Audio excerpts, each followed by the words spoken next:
Hola, hoy vamos a explorar a fondo algo que seguro han oído mencionar: los ritmos o frecuencias binaurales. Así es. Tenemos un montón de información aquí, artículos, estudios, notas sobre esta tecnología auditiva.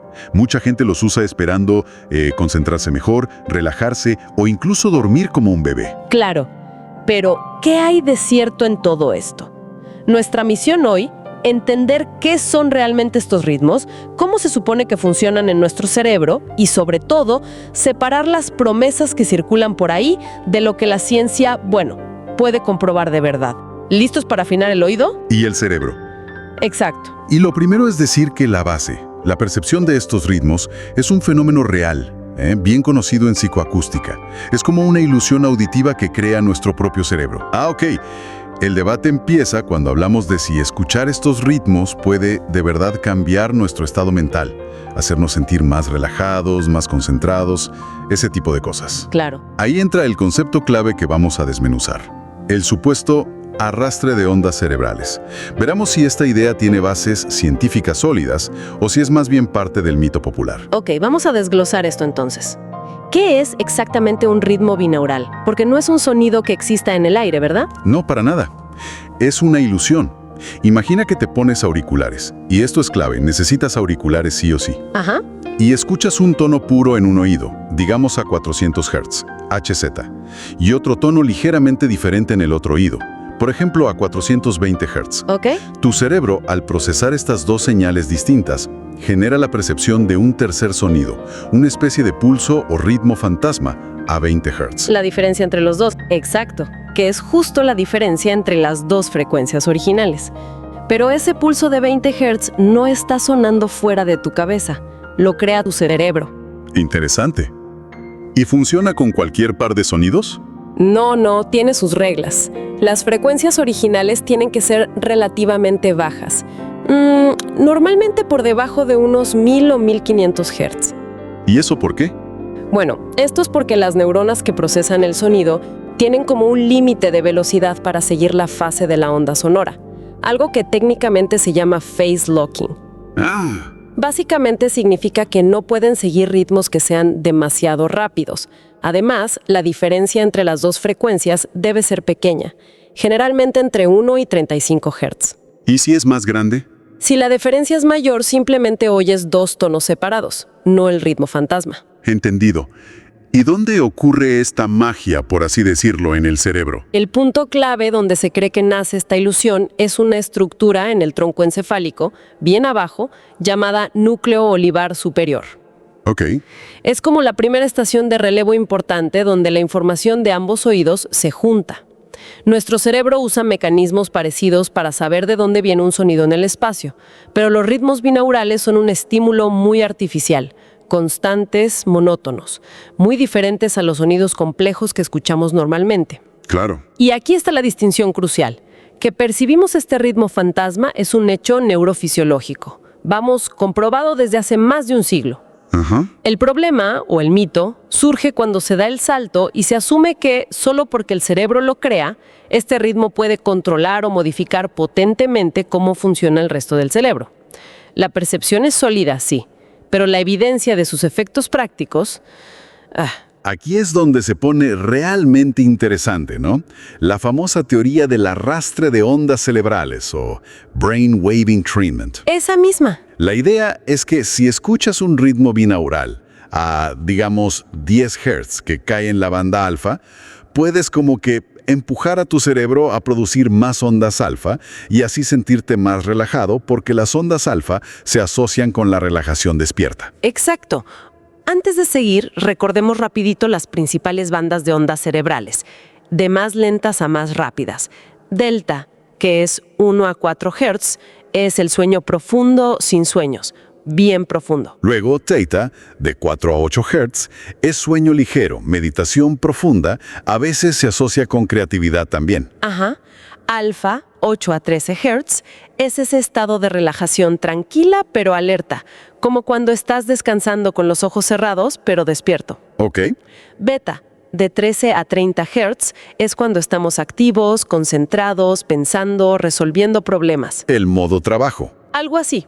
Y gamma, que es más de 30 Hz, se asocia con procesos mentales ya más complejos, como el aprendizaje rápido o la integración de información. Entonces, la teoría dice que puedes elegir la frecuencia del ritmo binaural para sintonizar tu cerebro con el estado deseado. Beta para concentrarte, alfa para relajarte, delta para dormir. ¿Tiene sentido esto desde el punto de vista de cómo funciona el cerebro? Bueno, la idea teórica se basa en un principio físico. Sistemas que oscilan, como se piensa que hacen las redes de neuronas en nuestro cerebro, pueden llegar a sincronizarse con un ritmo externo si la influencia es constante y adecuada. Como dos péndulos que acaban moviéndose igual. Algo así, sí. Se postula que la señal del ritmo binaural viaja desde ese núcleo olivar superior, sube por otras estructuras como la formación reticular y el tálamo, que es como una gran central de distribución de señales, hasta llegar a la corteza cerebral. Ajá. Y ahí, supuestamente, invitaría a las neuronas a oscilar a la misma frecuencia del ritmo fantasma que se está percibiendo. Suena lógico en teoría, pero ¿qué dice la práctica? ¿Se ha podido medir si esto realmente pasa en el cerebro de la gente? Aquí es donde la cosa se complica bastante. La evidencia de que este arrastre ocurra de forma potente y fiable es, la verdad, muy inconsistente. ¿Así? Sí, mira, hay una revisión muy grande de estudios de 2023 de Inganger y su equipo que analizó 14 experimentos que usaron electroencefalogramas, los cascos esos con electrodos que miden la actividad eléctrica del cerebro. Sí, los EEG. Exacto, los EEG, para ver si había arrastre. La conclusión, pues, no encontraron una tendencia clara. Solo 5 estudios parecían apoyar la idea.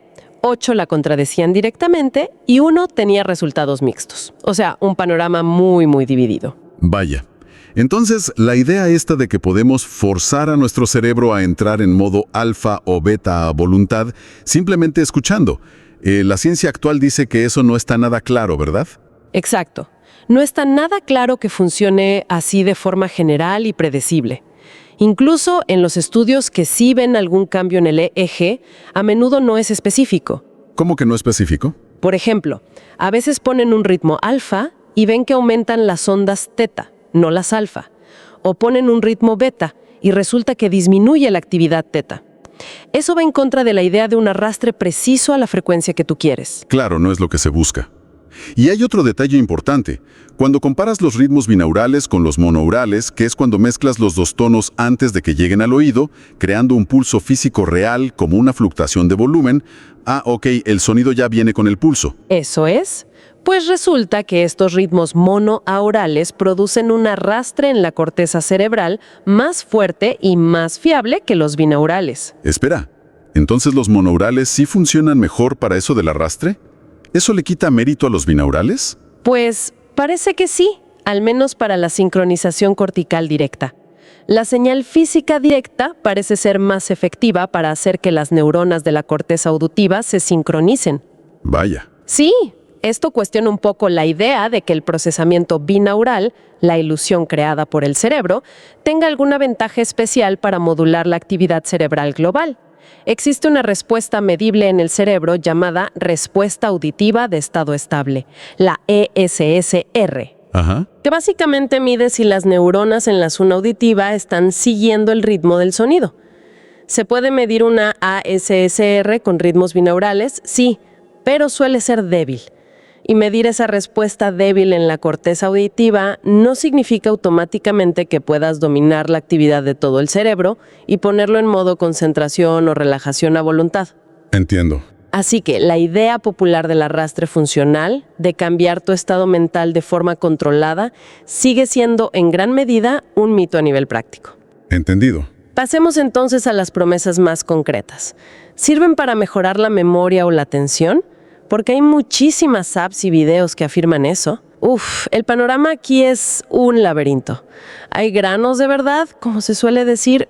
Hay un estudio bastante citado de la Universidad de Bristol. Ajá. Encontraron que escuchar un ritmo beta a 15 Hz, una frecuencia específica, mientras la gente hacía una tarea de memoria de trabajo verbal, una de esas tareas tipo, recuerda la letra que apareció 2 veces atrás. Sí, las NBAC. Exacto.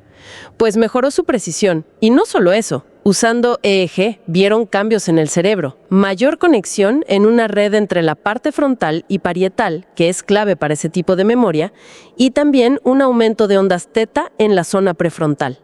Eso suena específico y, bueno, prometedor. Vaya, que pudieran ver cambios en la conectividad del cerebro suena mucho más concreto que solo decir mejoró la memoria. Es ahí donde está la clave para entender esto. Podría ser, sí.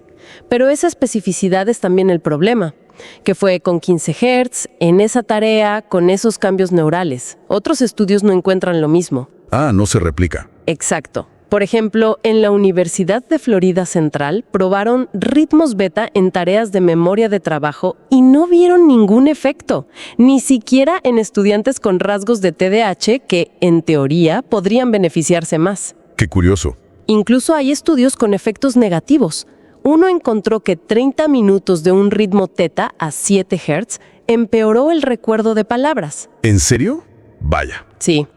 Y si miras los metaanálisis, que son estos estudios que combinan los resultados de muchos otros para ver la tendencia general, Sí. encuentran un efecto global que califican de pequeño a mediano. Usan una medida estadística llamada G y da valores como 0,40 o 0,45, que significa un efecto perceptible pero no enorme. Pero lo más importante es que estos mismos metaanálisis advierten que los resultados son súper variables entre estudios, muy heterogéneos, sobre todo con ritmos teta y beta. Mucha contradicción. ¿Y qué pasa con la atención y la concentración? Misma historia. Algo muy parecido, sí. Hay un estudio, creo que de la Universidad Estatal de Wright, que vio que ritmos beta, probaron 16 y 24 Hz, ayudaban a mantener la atención en tareas largas y aburridas, de vigilancia, de esas de mirar una pantalla mucho rato. Ajá, tareas monótonas. Exacto. Pero curiosamente, los participantes dijeron que la tarea les pareció más difícil con los ritmos. ¿Cómo? ¿Más difícil pero lo hacían mejor? Quizás. Una interpretación es que el ritmo aumentó el esfuerzo o la activación general, no que hiciera la tarea más fácil en sí. Como que te mantenía alerta a la fuerza, pero costaba más. Interesante. Otro estudio sugiere que un ritmo gamma a 40 Hz podría mejorar la flexibilidad mental después de dormir. Pero de nuevo, la palabra clave es replicación. Es muy difícil encontrar resultados consistentes entre diferentes laboratorios y diferentes tareas de atención. Entonces, la conclusión popular de los ritmos beta mejoran la memoria es demasiado simple, ¿no? Totalmente insostenible así en general. Una conclusión mucho más ajustada a la ciencia actual sería algo como un ritmo beta específico, como el de 15 Hz, podría, bajo ciertas condiciones muy particulares, modular una red cerebral específica, como la frontoparietal, y eso podría beneficiar el rendimiento en una tarea muy específica de memoria de trabajo verbal. Es mucho, mucho más complejo. Claro. ¿Cómo interactúa esta frecuencia con esta red cerebral mientras se hace esta tarea concreta? El estudio de Bristol es un buen ejemplo del tipo de investigación detallada que hace falta, más enfocada en mecanismos. Tiene sentido. No es una solución mágica para todo. ¿Qué hay de los otros usos populares? Reducir la ansiedad y ayudar a dormir. Mucha gente los busca para eso, ¿no? Sí, totalmente. Y aquí también encontramos contrastes interesantes. La evidencia más fuerte, o al menos la más citada, para la ansiedad, viene de un estudio con pacientes justo antes de entrar a cirugía. Un momento de bastante ansiedad, claro. Exacto. El estudio, dirigido por Padmanabhan, encontró que los pacientes que escucharon ritmos binaurales diseñados supuestamente para relajar, reportaron una reducción de su ansiedad del 26%, mucho más que los que escucharon música, que fue un 11%, o los que no escucharon nada, un 3%. Eso suena impresionante, la verdad. Un 26% es bastante. Pero imagino que hay un pero. Claro, siempre hay un pero en esto, parece. El pero es que cuando se hacen estudios en laboratorios con gente que no está a punto de operarse, gente más bien tranquila. En un entorno controlado. Exacto. Los resultados son distintos. Hay investigaciones que midieron respuestas fisiológicas al estrés, como el ritmo cardíaco o la respuesta de sudoración en la piel, lo que se llama conductancia de la piel. Ajá, medidas objetivas. Eso es. Y no encontraron ningún cambio significativo con los ritmos binaurales. Otro estudio comparó binaurales y monaurales y tampoco vio efectos en el estado de ánimo reportado o la ansiedad medida. ¿Por qué esa diferencia tan grande? ¿Podría ser que solo funcionan si estás muy ansioso de entrada, como antes de una cirugía, pero no si estás normal? Esa es una hipótesis muy plausible, sí. El contexto parece ser clave. En una situación de mucho estrés, quizás cualquier cosa que te distraiga y te enfoque en algo monótono y predecible pueda ayudar a calmarte, a bajar las revoluciones. Pero si ya estás relativamente tranquilo en un laboratorio, el mismo sonido quizás no haga nada medible fisiológicamente. Vale, tiene lógica. ¿Y para el sueño? ¿Ayudan a dormir mejor esos ritmos lentos tipo delta o teta? Esa es la idea. Usar frecuencias bajas como delta, 1 a 4 Hz, o teta, 4 a 8 Hz, que son las ondas que predominan en el sueño. Hay algunos estudios que sugieren que estimular con 3 Hz en la banda delta podría aumentar las propias ondas delta del cerebro durante el sueño, lo que teóricamente significaría más sueño profundo y reparador. Ok.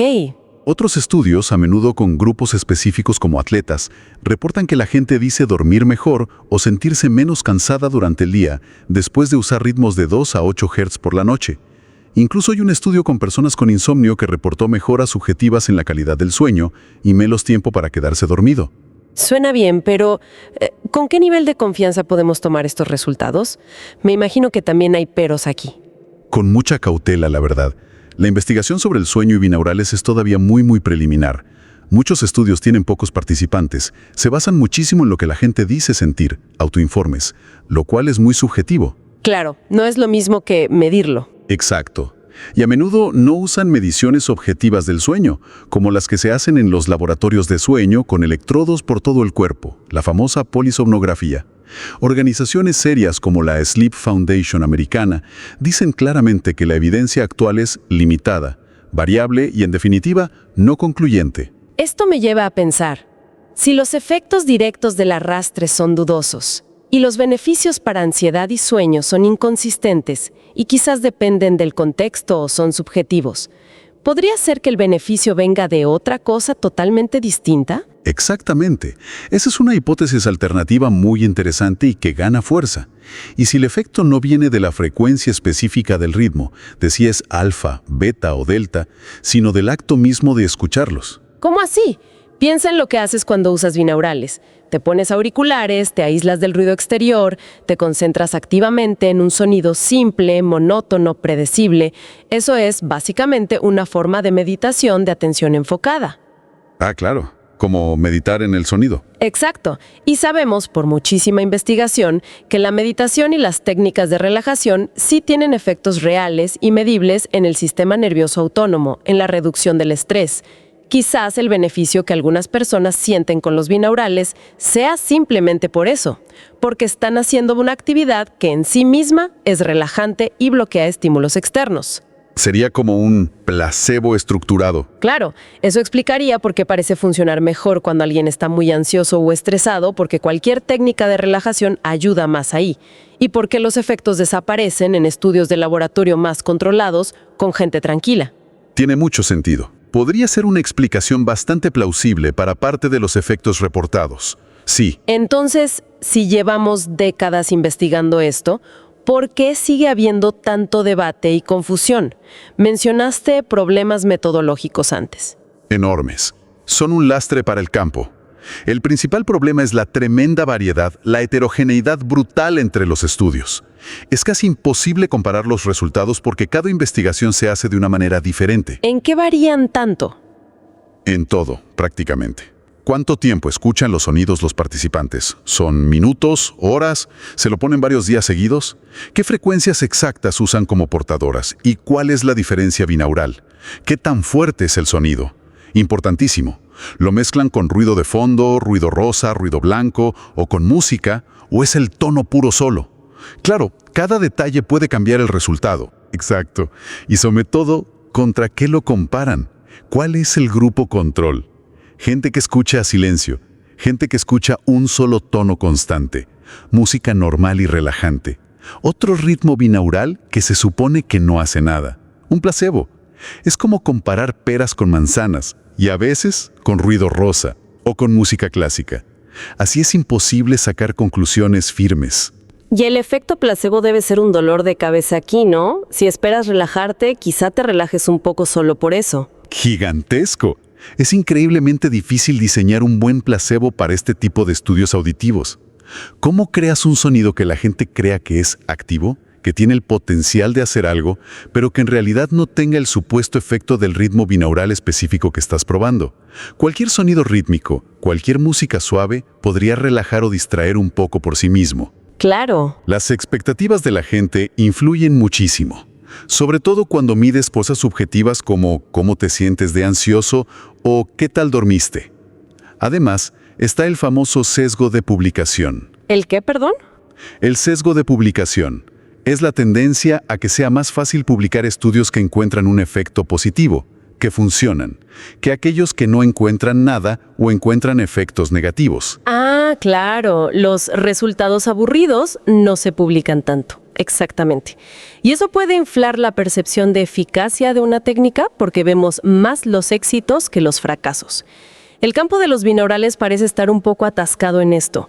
Se siguen buscando efectos y aplicaciones sin haber aclarado bien el mecanismo básico de si realmente pueden arrastrar las ondas cerebrales de forma significativa y funcional. Es como construir el techo sin tener bien puestos los cimientos. Vale, panorama complicado, pero hay alguna luz al final del túnel. Se está haciendo investigación más seria o sofisticada ahora para intentar aclarar esto.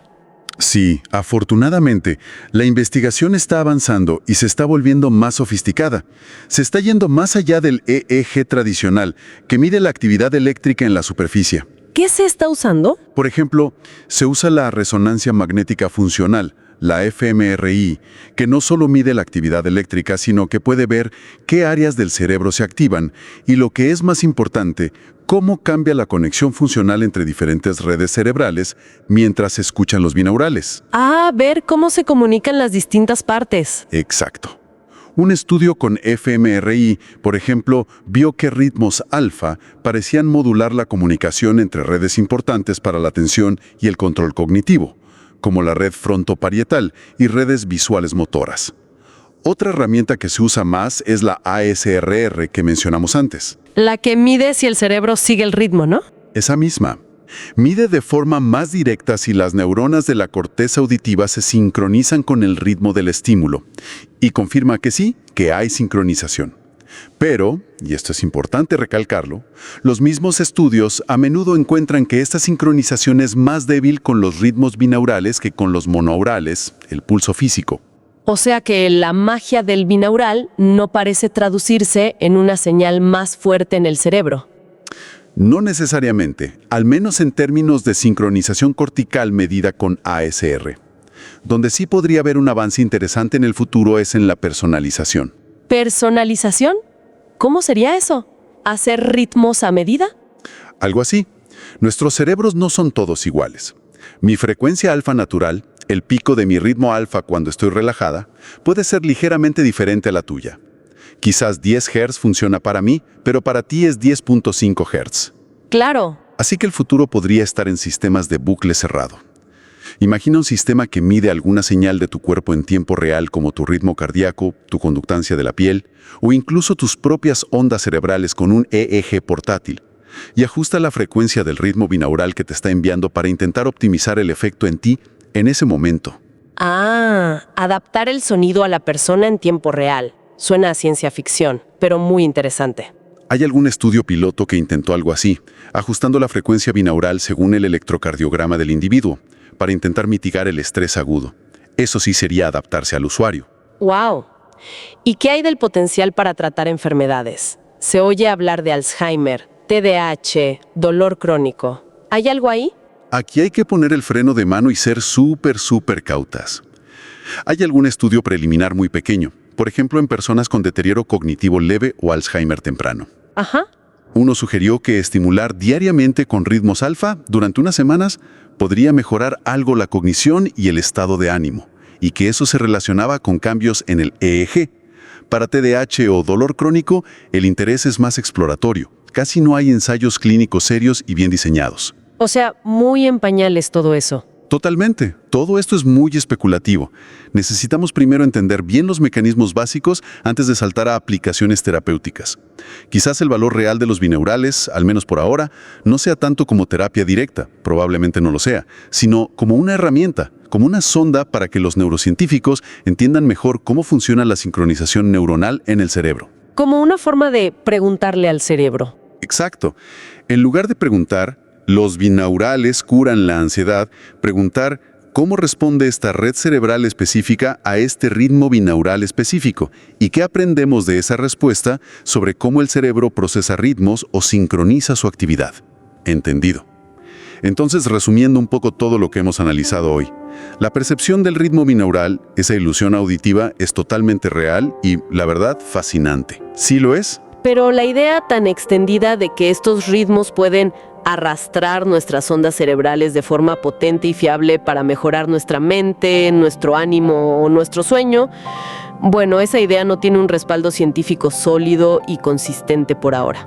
Así es. Hay muchos mitos y promesas exageradas circulando, aunque sí existen algunos hallazgos específicos intrigantes, como ese del ritmo de 15 Hz y la memoria de trabajo verbal, que definitivamente merecen estudiarse más a fondo y con mucho más rigor. Exactamente. La gran inconsistencia que vemos en los resultados se debe, en gran parte, a problemas serios en cómo se hacen los estudios. Mucha variedad metodológica, la dificultad enorme de controlar el efecto placebo, el posible sesgo al publicar solo los resultados positivos. Claro, el camino a seguir necesita mucho más rigor científico. Experimentos muy específicos que investiguen mecanismos claros, usando herramientas avanzadas como la fMRI o la ASR y quizás explorando enfoques personalizados como esos sistemas de bucle cerrado que comentábamos. Sí.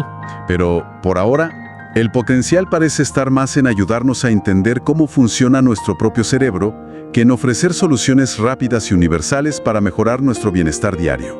Y quizás para quedarnos pensando, la pregunta más interesante que nos deja todo este análisis no sea si los ritmos binaurales funcionan en general como si fueran un interruptor mágico para el cerebro, sino algo más profundo. ¿Bajo qué condiciones muy específicas puede cualquier estímulo sensorial que tenga un ritmo, sea un sonido como este, una luz parpadeante, lo que sea, influir, aunque sea sutilmente, en la compleja danza de nuestras redes cerebrales? Buena pregunta. Y sobre todo, ¿qué nos dice esa posible influencia, por pequeña que sea, sobre cómo nuestro propio cerebro genera y mantiene sus estados de conciencia, de atención, nuestros pensamientos y sentimientos? Nos aleja de buscar una bala de plata sonora y nos acerca quizás a entender principios básicos de cómo funcionamos por dentro. Definitivamente da para seguir reflexionando.